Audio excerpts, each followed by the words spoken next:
ಹರಿ ಓಂ ಗುರುಭ್ಯೋ ನಮಃ. ಎಲ್ಲ ಆತ್ಮೀಯರಿಗೂ ನಮಸ್ಕಾರ.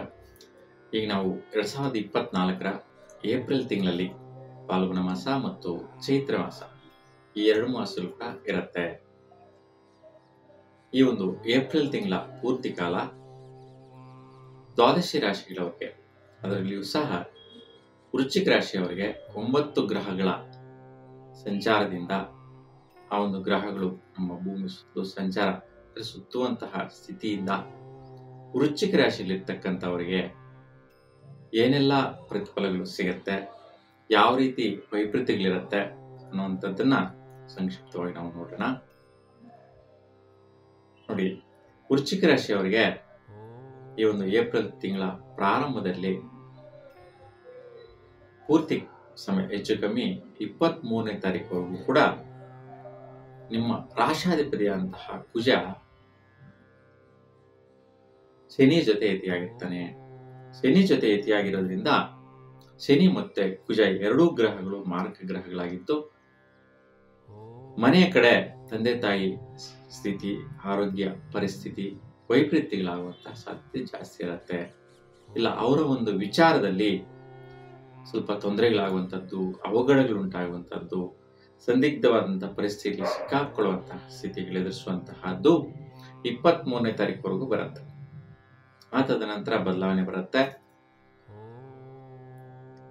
ಸುಫಲ ಕೊಡುವಂತಹದ್ದು, ವಿದ್ಯಾರ್ಥಿಗಳಿಗೆ ಕೂಡ ಸುಫಲ ಸಿಗುವಂತಹದ್ದು ಈ ಒಂದು ಕುಜನ ಸಂಚಾರದಿಂದ ಮುಖ್ಯವಾಗಿ ನಡೆಯುತ್ತೆ. ಹಣಕಾಸಿನ ವಿಚಾರದಲ್ಲಿ ಸ್ನೇಹಿತರ ಜೊತೆ ಕೆಲವೊಂದು ವ್ಯವಹಾರ ಒಪ್ಪಂದಗಳು ಅಥವಾ ಸ್ನೇಹಿತರ ಒಂದು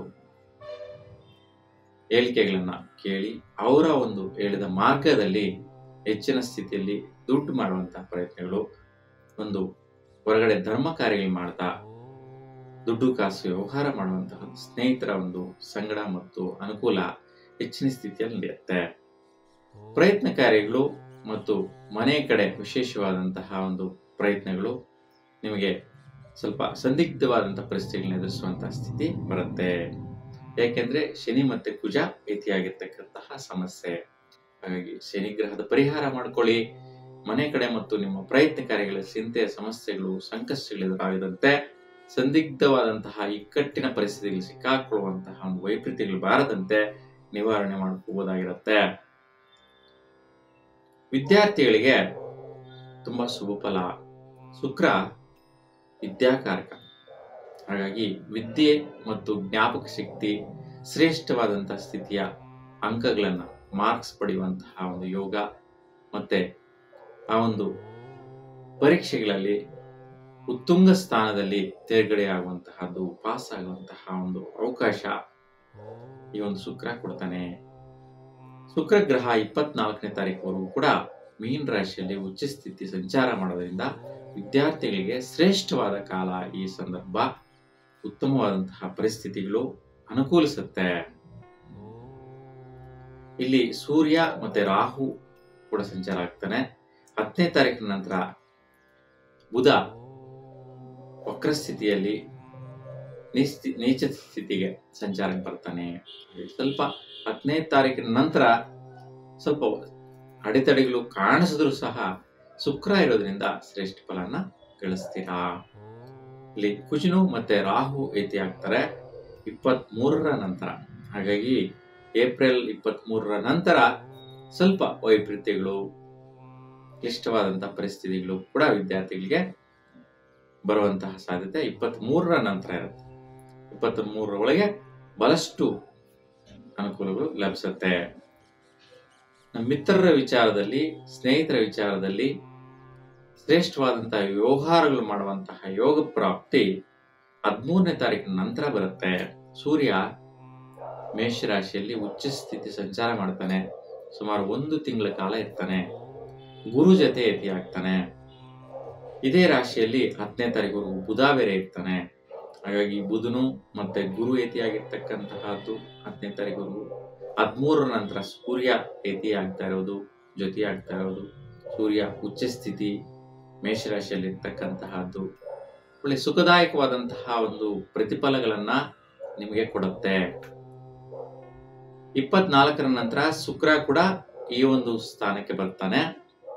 ಶುಕ್ರ ಗುರು ಶುಭಕಾರಕರು. ಇಲ್ಲಿ ಸೂರ್ಯ ಉಚ್ಚ ಸ್ಥಿತಿ ಸಂಚಾರ. ಹಾಗಾಗಿ ಶ್ರೇಷ್ಠವಾದಂತಹ ಒಂದು ಪ್ರತಿಫಲ, ಅನುಕೂಲತೆಗಳು ನೀವು ಕಾಣಬಹುದಾಗಿತ್ತು ಈ ಸಂದರ್ಭದಲ್ಲಿ. ವಿವಾಹ ನೋಡ್ತಾ ಇರ್ತಕ್ಕಂಥವ್ರು ಸ್ವಲ್ಪ ಸ್ನೇಹಿತರ ಕಡೆಯಿಂದ ಸಜೆಷನ್ ಸಿಗುವಂತಹದ್ದು, ಸಪೋರ್ಟ್ ಸಿಗುವಂತಹದ್ದು, ಅಡ್ವೈಸಿಂಗ್ ಸಿಗುವಂತಹ ಸಾಧ್ಯತೆ ನಿಮಗೆ 24ರ ನಂತರ ಹೆಚ್ಚಾಗಿ ಸಿಗತ್ತೆ.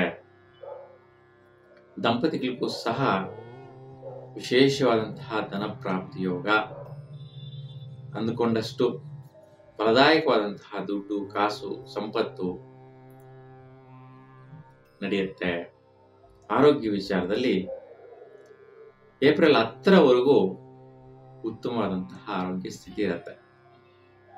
ಏಪ್ರಿಲ್ 10ರ ನಂತರ ಏಪ್ರಿಲ್ ಎಂಡಿಂಗ್ ವರೆಗೂ ಕೂಡ ಆರೋಗ್ಯದಲ್ಲಿ ತುಂಬಾ ಜಾಗೃತಿಯನ್ನು ವಹಿಸಬೇಕು. ನೋಡಿ, ವೃಶ್ಚಿಕ ರಾಶಿಯವರು ಶೀತ ಬಾಧೆ, ಅಲರ್ಜಿ, ವೈಪರೀತ್ಯ ಈ ಒಂದು ವಿಚಾರದಲ್ಲಿ ಎಡವಟ್ಟುಗಳನ್ನು ಅನುಭವಿಸುವಂತಹ ಸ್ಥಿತಿ ಖಂಡಿತವಾಗಿಯೂ ಕೂಡ ಬರುತ್ತೆ ಏಪ್ರಿಲ್ 10ರ ನಂತರ. ಹಾಗಾಗಿ ತುಂಬಾ ಜಾಗೃತಿಯಿಂದ ಪಾಲನೆ ಮಾಡಿ. ಯಾಕಂದ್ರೆ ನಿಮ್ಗೆ ಅಷ್ಟಮಾಧಿಪತಿ ಬುಧ ನೀಚ ಸ್ಥಿತಿ ಸಂಚಾರ, ಪಾಪಗ್ರಹ ಆಗುವಂಥದ್ದು, ವಕ್ರಸ್ಥಿತಿ ಸಂಚಾರ ಕೂಡ ನಡೆಯುತ್ತೆ ಮೀನ ರಾಶಿಯಲ್ಲಿ. ಆದ್ದರಿಂದ ಈ ಒಂದು ವೈಪರೀತ್ಯ ಇರೋದ್ರಿಂದ ಬುಧಗ್ರಹ ಶಾಂತಿ ಪರಿಹಾರ. ಬುಧಗ್ರಹಕ್ಕೆ ಮಹಾವಿಷ್ಣುವಿಗೆ ತುಳಸಿಯ ಸ್ತೋತ್ರ ಮಾಡಿಸ್ಕೊಳ್ಳಿ, ಶ್ರೇಷ್ಠವಾದಂತಹ ಪ್ರತಿಫಲನ ಪಡಿತೀರಾ. ಭಾಗ್ಯ ಪ್ರಾಪ್ತಿ ಮತ್ತು ವೃತ್ತಿ ಇವೆರಡರ ವಿಚಾರವಾಗಿ ನೋಡಿದ್ರೆ, ಸೂರ್ಯ 13ನೇ ತಾರೀಕುವರೆಗೂ ಕೂಡ ಮೀನ ರಾಶಿಯಲ್ಲಿದ್ದು ಮೇಷರಾಶಿಗೆ ಸಂಚಾರ ಮಾಡ್ತಾನೆ.